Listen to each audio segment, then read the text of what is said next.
ಮುಂದಿನ ಸುದ್ದಿ ನೋಡೋಣ. ಹೈಕೋರ್ಟ್ನಲ್ಲಿ ಕಾಂಗ್ರೆಸ್ ಸರ್ಕಾರಕ್ಕೆ ಮುಖಭಂಗ ಆಗಿದೆ. ರಿಪಬ್ಲಿಕ್ ಕನ್ನಡದ ವಿರುದ್ಧ ಹಾಕಿದ್ದಂತಹ ಕೇಸ್ ಏನಿದೆ, ತಪ್ಪು ಕೇಸ್, ಅದು ಖುಲಾಸೆ ಆಗಿದೆ.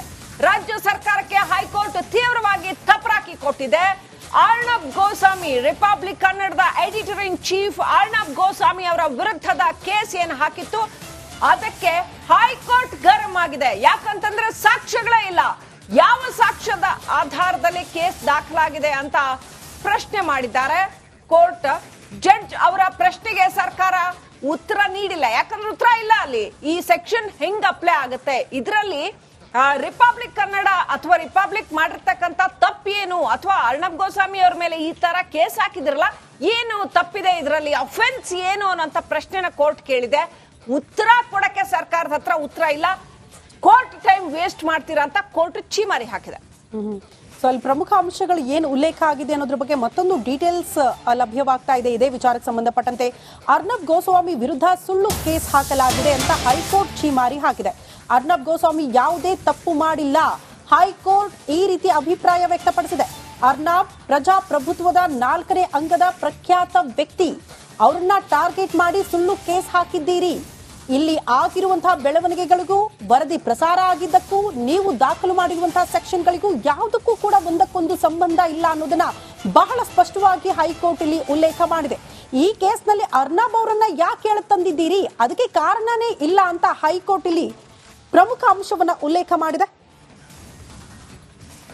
ಈ ಬಗ್ಗೆ ಮತ್ತಷ್ಟು ಡೀಟೇಲ್ಸ್ ಅನ್ನ ಕೊಡ್ತಾ ಹೋಗ್ತಾರೆ ನಮ್ಮ ಪ್ರತಿನಿಧಿ ನಾಗರಾಜ್ ಅಪ್ಪಸಂದ್ರ ದೂರವಾಣಿ ಸಂಪರ್ಕದಲ್ಲಿ. ನಾಗರಾಜ್, ಎಕ್ಸಾಕ್ಟ್ಲಿ ಹೈಕೋರ್ಟ್ ಈ ಸುದ್ದಿ ವಿಚಾರಕ್ಕೆ ಸಂಬಂಧಪಟ್ಟಂತೆ ಉಲ್ಲೇಖ ಮಾಡಿರುವಂತಹ ಅಂಶಗಳ ಬಗ್ಗೆ ಡೀಟೇಲ್ಸ್ ಅನ್ನ ಕೊಡೋದಾದ್ರೆ.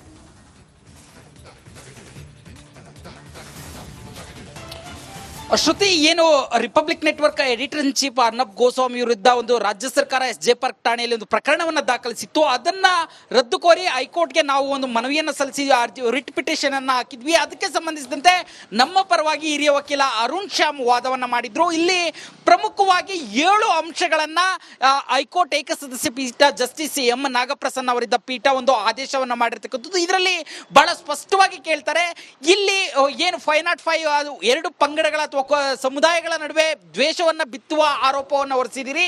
ಆದ್ರೆ ಫಸ್ಟ್ ಇನ್ಫಾರ್ಮೇಶನ್ ರಿಪೋರ್ಟ್ ಏನಿದೆ, ಇದರಲ್ಲಿ ದಾಖಲಾಗಿರ್ತಕ್ಕಂಥ ವಿಚಾರಗಳಿಗೂ ನೀವು ಹಾಕಿರ್ತಕ್ಕಂಥ ಸೆಕ್ಷನ್ಗಳಿಗೂ ಏನು ಹೊಂದಾಣಿಕೆ ಇದೆ. ಯಾಕಂತಂದ್ರೆ ನೀವು 2 ಸಮುದಾಯಗಳ ನಡುವೆ ಕೋಮು ದ್ವೇಷ ಅಥವಾ ಏನು ಸಾಮರಸ್ಯವನ್ನ ಹಾಳು ಮಾಡುವಂತ ಸೆಕ್ಷನ್ಗಳನ್ನ ಹಾಕಿದ್ದೀರಿ.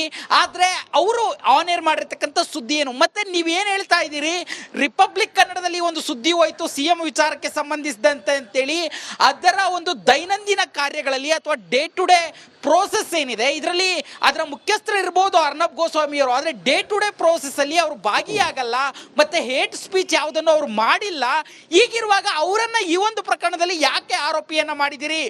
ಇದರ ಜೊತೆಗೆ ಏನು ನೀವು ಸೆಕ್ಷನ್ ಹಾಕಿದ್ರಿ, ಇದ್ರ ನಾನ್ ಕಾಗ್ನಿಸಬಲ್ ಅಫೆನ್ಸ್ ಆಗಿದ್ದು ಮ್ಯಾಜಿಸ್ಟ್ರೇಟ್ ಕೋರ್ಟ್ ಇಂದ ಪೂರ್ವಾನುಮತಿಯನ್ನು ತೆಗೆದುಕೊಂಡು FIR ಅನ್ನು ದಾಖಲು ಮಾಡಬೇಕು. ಆದರೆ ಇದ್ಯಾವುದನ್ನು ಪಾಲನೆ ಮಾಡಿಲ್ಲ. ಯಾಕೆ? ಜೊತೆಗೆ ಅರ್ಣಬ್ ಗೋಸ್ವಾಮಿ ಅವರು ಮಾಡಿರ್ತಕ್ಕಂಥ ಅಪರಾಧ ಏನು ಅಂತೇಳಿ ಒಂದು ಪ್ರಶ್ನೆಯನ್ನು ಹೈಕೋರ್ಟ್ ಎತ್ತುತ್ತೆ. ಇದಕ್ಕೆ ಏನು ಪಬ್ಲಿಕ್ ಪ್ರಾಸಿಕ್ಯೂಟರ್ ಯಾವುದೇ ಉತ್ತರವನ್ನು ಕೊಡೋದಿಲ್ಲ. ಅದನ್ನು ಕೂಡ ಒಂದು ಆದೇಶ ಪ್ರತಿಯಲ್ಲಿ ಒಟ್ಟು 19 ಪುಟಗಳ ಆದೇಶ ಪ್ರತಿಯನ್ನು ಬರೆಸಲಾಗಿದೆ. ಅದರಲ್ಲಿ ದಾಖಲು ಮಾಡಿರ್ತಕ್ಕಂಥದ್ದು. ಹೀಗೆ ಒಟ್ಟು 7 ಅಂಶಗಳನ್ನು ಇಟ್ಕೊಂಡು ಕೇವಲ ಅರ್ಣಬ್ ಗೋಸ್ವಾಮಿ ಪತ್ರಿಕೋದ್ಯಮದ ಒಬ್ಬ ಪ್ರಭಾವಿ ವ್ಯಕ್ತಿ ಮತ್ತೆ ಅವರ ಅಭಿವ್ಯಕ್ತಿ ಮತ್ತೆ ವಾಕ್ ಸ್ವಾತಂತ್ರ್ಯವನ್ನ ಹತ್ತಿಕ್ಕುವ ನಿಟ್ಟಿನಲ್ಲಿ ಈ ಒಂದು FIR ದಾಖಲಿಸಲಾಗಿದೆ ಅನ್ನೋ ಒಂದು ಮಾರ್ಮಿಕವಾದಂತಹ ಆದೇಶವನ್ನು ಬರೆಸಿ ಹೈಕೋರ್ಟ್ ಏಕಸದಸ್ಯ ಪೀಠ ಆದೇಶವನ್ನು ನೀಡಿರ್ತಕ್ಕಂಥದ್ದು. ಶ್ರುತಿ, ಇದನ್ನ ಬಹುಶಃ ಶ್ರುತಿ ಹೇಳ್ಬೇಕು ಅಲ್ಲ, ನನಗೆ ಎಕ್ಸಾಕ್ಟ್ಲಿ ಏನನ್ಸುತ್ತೆ ಅಂದ್ರೆ ದ್ವೇಷದ ರಾಜಕಾರಣ ನೋಡಿದ್ವಿ, ಆದ್ರೆ ಮಾಧ್ಯಮಗಳ ಮೇಲೂ ಕೂಡ ರಾಜ್ಯ ಸರ್ಕಾರಕ್ಕೊಂದು ದ್ವೇಷನ ಅಂತ ಹೈಕೋರ್ಟ್ ಇಲ್ಲಿ ಉಲ್ಲೇಖ ಮಾಡಿರುವಂತಹ ಅಂಶಗಳು ಕೂಡ ಇಲ್ಲಿ ದ್ವೇಷ ಅನ್ನೋದು ಬಹಳ ಸ್ಪಷ್ಟವಾಗಿ ಹೇಳ್ಬೇಕು. ಸಿದ್ದರಾಮಯ್ಯನವ್ರು ಹೇಳ್ಬೇಕು, ಅವರು ಲಾ ಚೆನ್ನಾಗಿ ಗೊತ್ತಿರೋರು, ಅವರು ಅಡ್ವೊಕೇಟ್ ಆಗಿದ್ದಂತವ್ರು.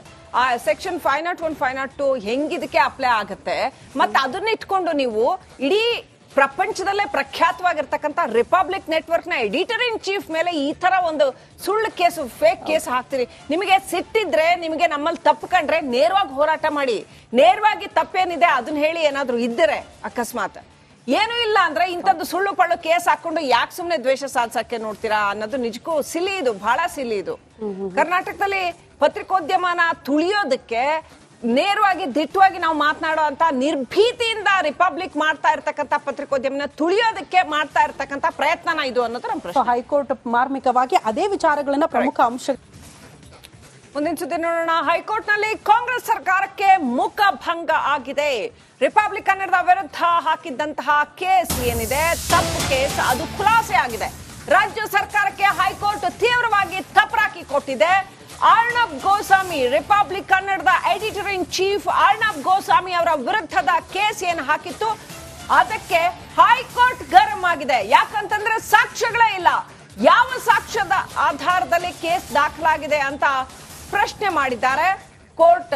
ಜಡ್ಜ್ ಅವರ ಪ್ರಶ್ನೆಗೆ ಸರ್ಕಾರ ಉತ್ತರ ನೀಡಿಲ್ಲ. ಯಾಕಂದ್ರೆ ಉತ್ತರ ಇಲ್ಲ. ಅಲ್ಲಿ ಈ ಸೆಕ್ಷನ್ ಹೆಂಗ್ ಅಪ್ಲೈ ಆಗುತ್ತೆ, ಇದರಲ್ಲಿ ರಿಪಬ್ಲಿಕ್ ಕನ್ನಡ ಅಥವಾ ರಿಪಬ್ಲಿಕ್ ಮಾಡಿರ್ತಕ್ಕಂಥ ತಪ್ಪೇನು, ಅಥವಾ ಅರ್ಣಬ್ ಗೋಸ್ವಾಮಿ ಅವ್ರ ಮೇಲೆ ಈ ತರ ಕೇಸ್ ಹಾಕಿದ್ರಲ್ಲ, ಏನು ತಪ್ಪಿದೆ, ಇದರಲ್ಲಿ ಅಫೆನ್ಸ್ ಏನು ಅನ್ನೋಂಥ ಪ್ರಶ್ನೆನ ಕೋರ್ಟ್ ಕೇಳಿದೆ. ಉತ್ತರ ಕೊಡಕ್ಕೆ ಸರ್ಕಾರದ ಹತ್ರ ಉತ್ತರ ಇಲ್ಲ. ಕೋರ್ಟ್ ಟೈಮ್ ವೇಸ್ಟ್ ಮಾಡ್ತೀರಾ ಅಂತ ಕೋರ್ಟ್ ಛೀಮಾರಿ ಹಾಕಿದೆ. ಸೊ ಅಲ್ಲಿ ಪ್ರಮುಖ ಅಂಶಗಳು ಏನು ಉಲ್ಲೇಖ ಆಗಿದೆ ಅನ್ನೋದ್ರ ಬಗ್ಗೆ ಮತ್ತೊಂದು ಡೀಟೇಲ್ಸ್ ಲಭ್ಯವಾಗ್ತಾ ಇದೆ. ಇದೇ ವಿಚಾರಕ್ಕೆ ಸಂಬಂಧಪಟ್ಟಂತೆ ಅರ್ಣಬ್ ಗೋಸ್ವಾಮಿ ವಿರುದ್ಧ ಸುಳ್ಳು ಕೇಸ್ ಹಾಕಲಾಗಿದೆ ಅಂತ ಹೈಕೋರ್ಟ್ ಛೀಮಾರಿ ಹಾಕಿದೆ. ಅರ್ಣಬ್ ಗೋಸ್ವಾಮಿ ಯಾವುದೇ ತಪ್ಪು ಮಾಡಿಲ್ಲ. ಹೈಕೋರ್ಟ್ ಈ ರೀತಿ ಅಭಿಪ್ರಾಯ ವ್ಯಕ್ತಪಡಿಸಿದೆ. ಅರ್ಣಬ್ ಪ್ರಜಾಪ್ರಭುತ್ವದ 4ನೇ ಅಂಗದ ಪ್ರಖ್ಯಾತ ವ್ಯಕ್ತಿ. ಅವರನ್ನ ಟಾರ್ಗೆಟ್ ಮಾಡಿ ಸುಳ್ಳು ಕೇಸ್ ಹಾಕಿದ್ದೀರಿ.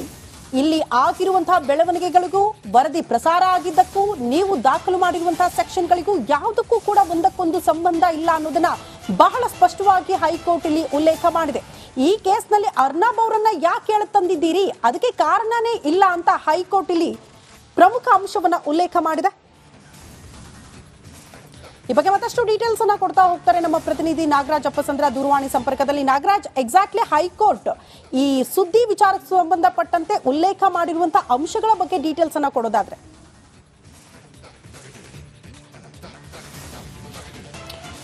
ಶ್ರುತಿ, ಏನು republic network editor in chief Arnab Goswami ವಿರುದ್ಧ ಒಂದು ರಾಜ್ಯ ಸರ್ಕಾರ SJ ಪಾರ್ಕ್ ಠಾಣೆಯಲ್ಲಿ ಒಂದು ಪ್ರಕರಣವನ್ನ ದಾಖಲಿಸಿತ್ತು. ಅದನ್ನ ರದ್ದು ಕೋರಿ ಹೈಕೋರ್ಟ್ಗೆ ನಾವು ಒಂದು ಮನವಿಯನ್ನ ಸಲ್ಲಿಸಿ ರಿಟ್ ಪಿಟಿಷನ್ ಅನ್ನ ಹಾಕಿದ್ವಿ. ಅದಕ್ಕೆ ಸಂಬಂಧಿಸಿದಂತೆ ನಮ್ಮ ಪರವಾಗಿ ಹಿರಿಯ ವಕೀಲ ಅರುಣ್ ಶ್ಯಾಮ್ ವಾದವನ್ನ ಮಾಡಿದ್ರು. ಇಲ್ಲಿ ಪ್ರಮುಖವಾಗಿ 7 ಅಂಶಗಳನ್ನ ಹೈಕೋರ್ಟ್ ಏಕಸದಸ್ಯ ಪೀಠ ಜಸ್ಟಿಸ್ ಎಂ ನಾಗಪ್ರಸನ್ನ ಅವರಿದ್ದ ಪೀಠ ಒಂದು ಆದೇಶವನ್ನ ಮಾಡಿರ್ತಕ್ಕಂಥದ್ದು. ಇದರಲ್ಲಿ ಬಹಳ ಸ್ಪಷ್ಟವಾಗಿ ಕೇಳ್ತಾರೆ, ಇಲ್ಲಿ ಏನು 505 ಅದು 2 ಪಂಗಡಗಳ ಅಥವಾ ಸಮುದಾಯಗಳ ನಡುವೆ ದ್ವೇಷವನ್ನ ಬಿತ್ತುವ ಆರೋಪವನ್ನು ಹೊರಿಸಿದಿರಿ. ಆದ್ರೆ ಫಸ್ಟ್ ಇನ್ಫಾರ್ಮೇಶನ್ ರಿಪೋರ್ಟ್ ಏನಿದೆ ಇದರಲ್ಲಿ ದಾಖಲಾಗಿರ್ತಕ್ಕಂಥ ವಿಚಾರಗಳಿಗೂ ನೀವು ಹಾಕಿರ್ತಕ್ಕಂಥ ಸೆಕ್ಷನ್ಗಳಿಗೂ ಏನು ಈ ಹೊಂದಾಣಿಕೆ ಇದೆ. ಯಾಕಂತಂದ್ರೆ ನೀವು 2 ಸಮುದಾಯಗಳ ನಡುವೆ ಕೋಮು ದ್ವೇಷ ಅಥವಾ ಏನು ಸಾಮರಸ್ಯವನ್ನ ಹಾಳು ಮಾಡುವಂತ ಸೆಕ್ಷನ್ಗಳನ್ನ ಹಾಕಿದ್ದೀರಿ. ಆದ್ರೆ ಅವರು ಆನ್ ಏರ್ ಮಾಡಿರ್ತಕ್ಕಂಥ ಸುದ್ದಿ ಏನು, ಮತ್ತೆ ನೀವೇನ್ ಹೇಳ್ತಾ ಇದ್ದೀರಿ, ರಿಪಬ್ಲಿಕ್ ಕನ್ನಡದಲ್ಲಿ ಒಂದು ಸುದ್ದಿ ಹೋಯ್ತು CM ವಿಚಾರಕ್ಕೆ ಸಂಬಂಧಿಸಿದಂತೆ ಅಂತೇಳಿ, ಅದರ ಒಂದು ದೈನಂದಿನ ಕಾರ್ಯಗಳಲ್ಲಿ ಅಥವಾ ಡೇ ಟು ಡೇ ಪ್ರೋಸೆಸ್ ಏನಿದೆ ಇದರಲ್ಲಿ ಅದರ ಮುಖ್ಯಸ್ಥರು ಇರ್ಬೋದು ಅರ್ಣಬ್ ಗೋಸ್ವಾಮಿ ಅವರು, ಆದರೆ ಡೇ ಟು ಡೇ ಪ್ರೋಸೆಸ್ ಅಲ್ಲಿ ಅವರು ಭಾಗಿಯಾಗಲ್ಲ, ಮತ್ತೆ ಹೇಟ್ ಸ್ಪೀಚ್ ಯಾವುದನ್ನು ಅವರು ಮಾಡಿಲ್ಲ. ಹೀಗಿರುವಾಗ ಅವರನ್ನ ಈ ಒಂದು ಪ್ರಕರಣದಲ್ಲಿ ಯಾಕೆ ಆರೋಪಿಯನ್ನ ಮಾಡಿದಿರಿ? ಇದರ ಜೊತೆಗೆ ಏನು ನೀವು ಸೆಕ್ಷನ್ ಹಾಕಿದ್ರಿ, ಇದ್ರ ನಾನ್ ಕಾಗ್ನಿಸಬಲ್ ಅಫೆನ್ಸ್ ಆಗಿದ್ದು ಮ್ಯಾಜಿಸ್ಟ್ರೇಟ್ ಕೋರ್ಟ್ ಇಂದ ಪೂರ್ವಾರೋತಿಯನ್ನು ತೆಗೆದುಕೊಂಡು FIR ಅನ್ನು ದಾಖಲು ಮಾಡಬೇಕು. ಆದರೆ ಇದ್ಯಾವುದನ್ನು ಪಾಲನೆ ಮಾಡಿಲ್ಲ. ಯಾಕೆ? ಜೊತೆಗೆ ಅರ್ಣಬ್ ಗೋಸ್ವಾಮಿ ಅವರು ಮಾಡಿರ್ತಕ್ಕಂಥ ಅಪರಾಧ ಏನು ಅಂತೇಳಿ ಒಂದು ಪ್ರಶ್ನೆಯನ್ನು ಹೈಕೋರ್ಟ್ ಎತ್ತುತ್ತೆ. ಇದಕ್ಕೆ ಏನು ಪಬ್ಲಿಕ್ ಪ್ರಾಸಿಕ್ಯೂಟರ್ ಯಾವುದೇ ಉತ್ತರವನ್ನು ಕೊಡೋದಿಲ್ಲ. ಅದನ್ನು ಕೂಡ ಒಂದು ಆದೇಶ ಪ್ರತಿಯಲ್ಲಿ ಒಟ್ಟು 19 ಪುಟಗಳ ಆದೇಶ ಪ್ರತಿಯನ್ನು ಬರೆಸಲಾಗಿದೆ. ಅದರಲ್ಲಿ ದಾಖಲು ಮಾಡಿರ್ತಕ್ಕಂಥದ್ದು. ಹೀಗೆ ಒಟ್ಟು 7 ಅಂಶಗಳನ್ನ ಇಟ್ಕೊಂಡು ಕೇವಲ ಅರ್ಣಬ್ ಗೋಸ್ವಾಮಿ ಪತ್ರಿಕೋದ್ಯಮದ ಒಬ್ಬ ಪ್ರಭಾವಿ ವ್ಯಕ್ತಿ ಮತ್ತೆ ಅವರ ಅಭಿವ್ಯಕ್ತಿ ಮತ್ತೆ ವಾಕ್ ಸ್ವಾತಂತ್ರ್ಯವನ್ನ ಹತ್ತಿಕ್ಕುವ ನಿಟ್ಟಿನಲ್ಲಿ ಈ ಒಂದು FIR ದಾಖಲಿಸಲಾಗಿದೆ ಅನ್ನೋ ಒಂದು ಮಾರ್ಮಿಕವಾದಂತಹ ಆದೇಶವನ್ನು ಬರೆಸಿ ಹೈಕೋರ್ಟ್ ಏಕಸದಸ್ಯ ಪೀಠ ಆದೇಶವನ್ನು ನೀಡಿರ್ತಕ್ಕಂಥದ್ದು. ಶ್ರುತಿ, ಇದನ್ನ ಬಹುಶಃ ಶ್ರುತಿ ಹೇಳ್ಬೇಕು ಅಲ್ಲ, ನನಗೆ ಎಕ್ಸಾಕ್ಟ್ಲಿ ಏನನ್ಸುತ್ತೆ ಅಂದ್ರೆ ದ್ವೇಷದ ರಾಜಕಾರಣ ನೋಡಿದ್ವಿ, ಆದ್ರೆ ಮಾಧ್ಯಮಗಳ ಮೇಲೂ ಕೂಡ ರಾಜ್ಯ ಸರ್ಕಾರಕ್ಕೊಂದು ದ್ವೇಷನ ಅಂತ ಹೈಕೋರ್ಟ್ ಇಲ್ಲಿ ಉಲ್ಲೇಖ ಮಾಡಿರುವಂತಹ ಅಂಶಗಳು ಕೂಡ ಇಲ್ಲಿ ದ್ವೇಷ ಅನ್ನೋದು ಬಹಳ ಸ್ಪಷ್ಟವಾಗಿ ಹೇಳ್ಬೇಕು. ಸಿದ್ದರಾಮಯ್ಯನವ್ರು ಹೇಳ್ಬೇಕು, ಅವರು ಲಾ ಚೆನ್ನಾಗಿ ಗೊತ್ತಿರೋರು, ಅವರು ಅಡ್ವೊಕೇಟ್ ಆಗಿದ್ದಂತವ್ರು. ಆ ಸೆಕ್ಷನ್ 501 502 ಹೆಂಗಿದಕ್ಕೆ ಅಪ್ಲೈ ಆಗುತ್ತೆ, ಮತ್ತೆ ಅದನ್ನ ಇಟ್ಕೊಂಡು ನೀವು ಇಡೀ ಪ್ರಪಂಚದಲ್ಲೇ ಪ್ರಖ್ಯಾತವಾಗಿರ್ತಕ್ಕಂಥ ರಿಪಬ್ಲಿಕ್ ನೆಟ್ವರ್ಕ್ ನ ಎಡಿಟರ್ ಇನ್ ಚೀಫ್ ಮೇಲೆ ಈ ತರ ಒಂದು ಸುಳ್ಳು ಕೇಸು, ಫೇಕ್ ಕೇಸ್ ಹಾಕ್ತೀರಿ. ನಿಮಗೆ ಸಿಟ್ಟಿದ್ರೆ, ನಿಮಗೆ ನಮ್ಮಲ್ಲಿ ತಪ್ಪು ಕಂಡ್ರೆ ನೇರವಾಗಿ ಹೋರಾಟ ಮಾಡಿ, ನೇರವಾಗಿ ತಪ್ಪೇನಿದೆ ಅದನ್ನ ಹೇಳಿ. ಏನಾದ್ರು ಇದ್ದರೆ ಅಕಸ್ಮಾತ್ ಏನು ಇಲ್ಲ ಅಂದ್ರೆ ಇಂಥದ್ದು ಸುಳ್ಳು ಪಳ್ಳು ಕೇಸ್ ಹಾಕೊಂಡು ಯಾಕೆ ಸುಮ್ನೆ ದ್ವೇಷ ಸಾಧಿಸಕ್ಕೆ ನೋಡ್ತೀರಾ ಅನ್ನೋದು ನಿಜಕ್ಕೂ ಸಿಲಿ, ಇದು ಬಹಳ ಸಿಲಿ. ಇದು ಕರ್ನಾಟಕದಲ್ಲಿ ಪತ್ರಿಕೋದ್ಯಮನ ತುಳಿಯೋದಕ್ಕೆ ನೇರವಾಗಿ ದಿಟ್ಟವಾಗಿ ನಾವು ಮಾತನಾಡೋ ಅಂತ ನಿರ್ಭೀತಿಯಿಂದ ರಿಪಬ್ಲಿಕ್ ಮಾಡ್ತಾ ಇರ್ತಕ್ಕಂಥ ಪತ್ರಿಕೋದ್ಯಮನ ತುಳಿಯೋದಕ್ಕೆ ಮಾಡ್ತಾ ಇರ್ತಕ್ಕಂಥ ಪ್ರಯತ್ನನ ಇದು ಅನ್ನೋದು ನಮ್ಮ ಪ್ರಶ್ನೆ. ಹೈಕೋರ್ಟ್ ಮಾರ್ಮಿಕವಾಗಿ ಅದೇ ವಿಚಾರಗಳನ್ನ ಪ್ರಮುಖ ಅಂಶ